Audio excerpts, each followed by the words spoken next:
Hello dear student, welcome back to our favourite channel. हाजिर हूँ आपके सामने केमिस्ट्री का एक इम्पोर्टेंट टॉपिक लेकर। केमिकल बॉन्डिंग चैप्टर से ये आपका टॉपिक है फजान्स रूल।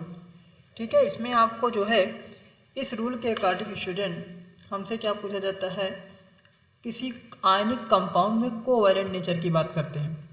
आपको पता होगा वैसे कि किसी भी जो है कंपाउंड के पास, ठीक है, किसी भी आयनिक कंपाउंड में 100% आयनिक कैरेक्टर नहीं होता, बल्कि उसमें क्या होता है, थोड़ा बहुत कोवैलेंट कैरेक्टर जरूर होता है। ठीक है, तो उसी को इन्होंने बताया हुआ है फजान्स ने। ठीक, with the help of this rule we will decide covalent nature in a molecule. ठीक है, जो कोवैलेंट नेचर होता है किसी आयनिक कंपाउंड में, उसी को हम लोग डिसाइड करते हैं किसके थ्रू, फजान्स रूल के थ्रू। ठीक है भाई, ये देखते हैं ये रूल क्या कहता है। देखो स्टूडेंट, फजान्स ने जो है दो टर्म यूज़ किया है। एक आपका यूज़ किया है पोलराइजिंग पावर और दूसरा यूज़ किया है पोलराइजेबिलिटी। ठीक है, तो जो पोलराइजिंग पावर होता है ना, ये पॉजिटिव आयन के लिए उन्होंने यूज़ किया है। किसके लिए यूज़ किया है? पॉजिटिव आयन के लिए। ठीक है, पोलराइजिंग पावर को जो यूज़ किया उन्होंने पॉजिटिव आयन के लिए, और पोलराइजेबिलिटी जो है आपकी वो किसके लिए, निगेटिव आयन यानी एनायन के लिए यूज़ किया इन्होंने। अब आइए देख लेते हैं कोवैलेंट नेचर कैसे हम डिसाइड करते हैं इसके अकॉर्डिंग। ठीक है, पोलराइजिंग पावर क्या होता है, ये जो है जो पॉजिटिव आयन होते हैं ना, ये अपनी जगह पर स्टेबल नहीं होते। ठीक है, जो कैटायन होते हैं आपके, ये अपनी जगह पर स्टेबल नहीं होते। ठीक है, बल्कि ये एनायन के चारों ओर क्या करते हैं, माइग्रेट करते रहते हैं, चक्कर लगाते रहते हैं। ठीक है, और ये तब तक चक्कर लगाते रहते हैं जब तक एनायन को अपनी तरफ अट्रैक्ट न कर लें। ठीक, यानी पॉजिटिव आयन अनस्टेबल होते हैं, ये एनायन के चारों ओर क्या करते हैं, चक्कर लगाते रहते हैं। ठीक है, और तब तक चक्कर लगाते रहते हैं जब तक एनायन अट्रैक्ट होके उनकी ओर ना आ जाए। ठीक है, तो पॉजिटिव आयन की इसी टेंडेंसी को हम लोग क्या कहते हैं, पोलराइजिंग पावर। ठीक है, डेफिनेशन से ज़्यादा मतलब नहीं है। अब आइए जो है क्या कहता है आपका फजान्स रूल। फजान्स रूल में कैसे आप पोलराइजिंग पावर बताओगे। ठीक है, ये हमको देखना है यहाँ पे। ठीक, ये देखना है कि कैसे हम लोग पोलराइजिंग पावर डिसाइड करते हैं। ठीक है, देखो पोलराइजिंग पावर में क्या कहा गया, पोलराइजिंग पावर जो पॉजिटिव आयन के लिए होती है, ये आपका डिसाइड करेगी क्या, कोवैलेंट नेचर। पोलराइजिंग पावर क्या है, डायरेक्टली प्रोपोर्शनल टू है चार्ज ऑफ क्या बताओ, कैटायन, या इनवर्सली प्रोपोर्शनल टू है साइज ऑफ कैटायन। ठीक है, यानी अगर आपको क्या चेक करना है, कोवैलेंट नेचर चेक करना है, तो ये डायरेक्टली प्रोपोर्शनल होता है पोलराइजिंग पावर के। ठीक है, तो पोलराइजिंग पावर हम डिसाइड करेंगे, पहले निकालेंगे। पोलराइजिंग पावर क्या बताओ, ये चार्ज ऑफ कैटायन के क्या है, डायरेक्टली प्रोपोर्शनल है। ठीक है, चार्ज ऑफ कैटायन के क्या है, डायरेक्टली प्रोपोर्शनल है। ठीक, और इनवर्सली प्रोपोर्शनल है किसके, साइज ऑफ कैटायन के। ठीक, आइए हम लोग क्वेश्चन देख लेते हैं। ये देखो एक क्वेश्चन है, arrange the following compound in their decreasing order of covalent nature. ठीक है, यहाँ देखिए सोडियम क्लोराइड है, ये +1 में है, देखो। ठीक है, और इसको हम लोग को कोवैलेंट नेचर के डिक्रीजिंग ऑर्डर में लगाना है। ये पोटेशियम क्लोराइड है आपका, यहाँ कैल्शियम क्लोराइड है, +2 स्टेज में है कैटायन। ठीक है, यहाँ एल्युमिनियम क्लोराइड है, ये +3 स्टेज में एल्युमिनियम, और यहाँ सिलिकॉन क्लोराइड है आपका, ये सिलिका क्या है, ये +4 कंडीशन में है। ठीक है, कैटायन। तो क्या होता है, कोवैलेंट नेचर इसमें बताना है आपको, तो पोलराइजिंग पावर निकालेंगे। पोलराइजिंग पावर क्या होता है, चार्ज ऑफ कैटायन के डायरेक्टली प्रोपोर्शनल होता है। ठीक है, तो यहाँ पे देखो बच्चों, ये SiCl4 का सबसे ज़्यादा चार्ज है, कैटायन का +4 है, तो सबसे ज़्यादा पोलराइजिंग पावर इसका हो जाएगा। एल्युमिनियम क्लोराइड में कैटायन +3 स्टेज में है, तो इसके बाद इसका हो जाएगा। कैल्शियम क्लोराइड में क्या है, +2 में है कैटायन, तो इसके बाद इसका हो जाएगा। ठीक है, पोलराइजिंग पावर। अब इससे कम है क्यों का बताओ, ये पोटेशियम का +1 है, सोडियम का +1 है, दोनों +1 में है। और बेटा पोलराइजिंग पावर जब देखो चार्ज आपके बराबर बराबर हो जाएंगे, सिमिलर हो जाएंगे, तो क्या देखेंगे, इनवर्सली प्रोपोर्शनल टू साइज देखेंगे कैटायन का। Polarising power inversely proportional to size of cation होता है।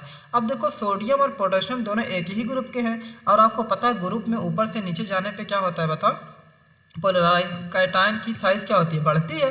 तो जब साइज बढ़ेगी, साइज के इनवर्सली प्रोपोर्शनल है आपका पोलराइजिंग पावर। इसका मतलब क्या है, पोटेशियम नीचे, इसका साइज बड़ा है, तो इसकी क्या हो जाएगी, पोलराइजिंग पावर इनवर्सली है तो घट जाएगी।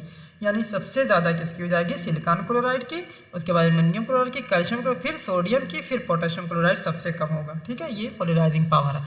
अब दूसरी चीज़ देखते हो तो एक तो पोलराइजिंग पावर था, दूसरी चीज़ इन्होंने क्या यूज़ की बताओ, पोलराइजेबिलिटी। फजान ने दूसरा टर्म यूज़ किया पोलराइजेबिलिटी। ये क्या होता है, ये निगेटिव आयन के लिए होता है। ठीक है, एनायन के लिए होता है। एनायन अपनी जगह से माइग्रेट नहीं करते। पोलराइजेबिलिटी क्या होती है, एनायन जो है निगेटिव आयन अपनी जगह से माइग्रेट नहीं करते, लेकिन जब कैटायन बार बार इसके चारों ओर चक्कर लगाता है, ठीक है, तो कैटायन के इफेक्ट के due to effect of cation, ठीक है, पॉजिटिव आयन के इफेक्ट की वजह से ये अपने इलेक्ट्रॉन को क्या करते हैं, डिस्टार्ट कर देते हैं। कौन, anion, negative ion. Positive ion जब इसके चारों ओर चक्कर लगाता रहता है तो ये अपने इलेक्ट्रॉन को डिस्टार्ट करके, ठीक है, कैटायन की ओर क्या करते हैं, ये अट्रैक्ट हो जाते हैं। निगेटिव आयन के एनायन के पॉजिटिव चार्ज के इफेक्ट की वजह से अपने इलेक्ट्रॉन को डिस्टार्ट करके उसकी ओर अट्रैक्ट हो जाना क्या कहलाता है, पोलराइजेबिलिटी कहलाता है। ठीक है, पोलराइजेबिलिटी। अब इससे कैसे पता करते हैं, कोवैलेंट नेचर क्या होता है, डायरेक्टली प्रोपोर्शनल टू पोलराइजेबिलिटी होता है। अगर आपको पोलराइजिंग पावर से, ठीक है, ना निकले तो आप पोलराइजेबिलिटी पे जाएंगे। पोलराइजेबिलिटी नेगेटिव चार्ज के लिए होती है, डायरेक्टली प्रोपोर्शनल टू होती है चार्ज ऑफ एनायन, और अगर एनायन के चार्ज सेम है तो क्या हो जाएगा, साइज ऑफ एनायन देख लेंगे, ये भी डायरेक्टली प्रोपोर्शनल है, ध्यान देना। ठीक, यहाँ पे देखो ये एक एग्जांपल हमने लिया हुआ है। पोटेशियम क्लोराइड क्या है बताओ, +1 स्टेज में है, तो हम लोग इसमें पोलराइजेबिलिटी देखेंगे। ठीक है, ये भी जो है क्या है बताओ, ये निगेटिव है, एनायन के लिए देखेंगे। ब्रोमाइड क्या है, निगेटिव है। ऑक्सीजन यहाँ किस स्टेज में बताओ, -2 में। एनायन किस स्टेज में बताओ, -2 में है। सल्फर भी किस में है बताओ, -2 स्टेज में है। ठीक, तो क्या होगा बेटा, देखो चार्ज ऑफ एनायन के क्या होता है, पोलराइजेबिलिटी डायरेक्टली प्रोपोर्शनल होता है। ठीक है, चार्ज ऑफ, यानी चार्ज बढ़ेगा तो पोलराइजेबिलिटी क्या होगी, बढ़ेगी।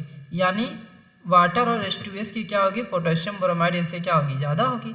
लेकिन अब वाटर और H2S में देखोगे तो क्या करोगे, जब चार्ज सिमिलर हो जाएंगे, हमने आपको बताया, तो साइज ऑफ एनायन देखते हैं। और ऑक्सीजन और सल्फर सिमिलर ग्रुप के हैं, ऊपर से नीचे जाने पे क्या होता है, साइज बढ़ता है, और पोलराइजेबिलिटी डायरेक्टली प्रोपोर्शनल में साइज ऑफ एनायन के। ठीक है, तो सल्फर नीचे है, साइज उसका बड़ा होगा तो इसकी पोलराइजेबिलिटी ज़्यादा होगी, और जिसकी पोलराइजेबिलिटी ज़्यादा होती है बेटा उसका कोवैलेंट नेचर ज़्यादा होता है। ठीक है, तो H2S H2O में H2S की पोलराइजेबिलिटी ज़्यादा है, इसलिए इसका कोवैलेंट नेचर ज़्यादा होगा। लेकिन पोटेशियम ब्रोमाइड और पोटेशियम क्लोराइड में देख लेते हैं। देखो क्लोराइड और ब्रोमाइड एक ही ग्रुप के हैं। ठीक है, साइज में ऊपर से नीचे जाने पर ब्रोमीन नीचे पड़ेगा, ब्रोमीन का साइज बड़ा है, और पोलराइजेबिलिटी आपकी क्या है, साइज के डायरेक्टली प्रोपोर्शनल है। और पोलराइजेबिलिटी, इसलिए पोटेशियम की पोलराइजेबिलिटी ज़्यादा हो जाएगी, और जिसकी पोलराइजेबिलिटी ज़्यादा होगी उसका कोवैलेंट नेचर क्या होगा, ज़्यादा होगा, अकॉर्डिंग टू फजान रूल। ठीक है, तो ये था आपका इतनी छोटी सी वीडियो में फजान रूल। ठीक है, उम्मीद है कि ये आपका कंफर्म हुआ होगा। और स्टूडेंट एक चीज़ और आप देखना, अगर जो है ये नोट करके हमने देखिए लिखा है, ठीक है, नीचे आयनिक नेचर, अगर आपसे किसी कंपाउंड का आयनिक नेचर पूछता है, ठीक है, फजान रूल क्या होता है, कोवैलेंट नेचर डिसाइड करने के लिए। ठीक, और आयनिक नेचर अगर आप पूछता है तो आप पहले फजान रूल से क्या कर लोगे, कोवैलेंट नेचर निकाल लोगे, और कोवैलेंट नेचर डिसाइड करने के बाद इसको क्या कर दोगे, उसका अपोजिट कर दोगे, यानी आयनिक नेचर इनवर्सली प्रोपोर्शनल होता है कोवैलेंट नेचर। तो यानी आप पहले फजान रूल से कोवैलेंट नेचर निकाल लेना, उसके बाद उसका अपोजिट कर देना, तो क्या हो जाएगा, आपका आयनिक नेचर आ जाएगा। ठीक, तो फजान रूल ने दो टर्म यूज़ किया था फजान ने, पोलराइजिंग पावर, पोलराइजेबिलिटी। अगर आपके पॉजिटिव आयन कैटायन अलग अलग हैं तो आप पोलराइजिंग पावर देखोगे, जो कि चार्ज ऑफ कैटायन के पहले से देखते हैं। अगर charge of cation positive ion same होते हैं तो साइज ऑफ कैटायन के इनवर्सली प्रोपोर्शनल होता है पोलराइजिंग पावर। ठीक, covalent nature directly proportional to polarising power लगा देंगे। और अगर कैटायन सेम है तो पोलराइजेबिलिटी देखेंगे, ये निगेटिव आयन के लिए होती है।